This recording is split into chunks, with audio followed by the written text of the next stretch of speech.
got to do is add our beading to the front edge. I always like to offer my beading up into position first, and then I like to put a little mark on the edge of my window board, and then I draw a little line to indicate the angle that I want to cut it at. I've left my beading overhung at the other end so I can trim this down after I've made my initial cut. So I've marked the angle I want to cut. I can actually flip this bead round, offer it up to the chop saw. Now we've cut our angle, you can see how it's going to look against our window board. Make sure it's in the correct position at one end, then come round to the other end, and then you can mark an exact length. You don't need to use your tape measure for this. You can actually mark it off the window board.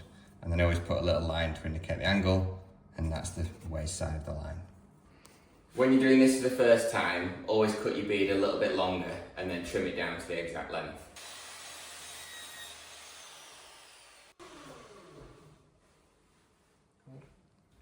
So now you can see our bead lines up at both ends of our window board.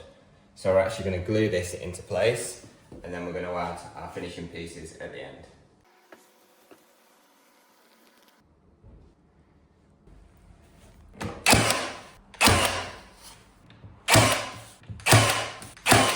Now we've got our long piece of beading fitted across the front, we can then measure for our side bits. So I always like to butt my tape measure up against the wall. You can see there to the long point we've got 40mm.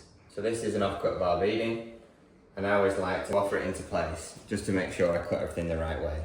So I know I need to cut this angle on my bead, put my mark at 40, and I know I need to cut it at that angle on my chop saw.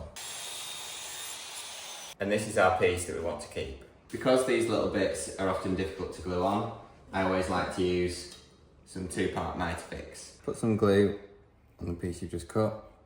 You want to put it here where your mitre is, and you also want to put some here to stick onto your window board. And then you just need to spray the activator on the end. And this goes off in about 10 seconds, so you have to be fairly quick at lining everything up.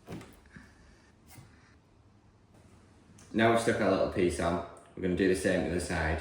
Just give your joint a light sand.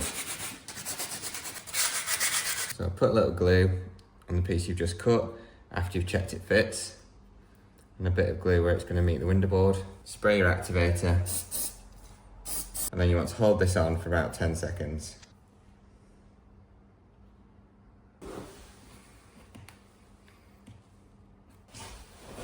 If you want, you can touch it up with some sandpaper just to get a nice clean joint.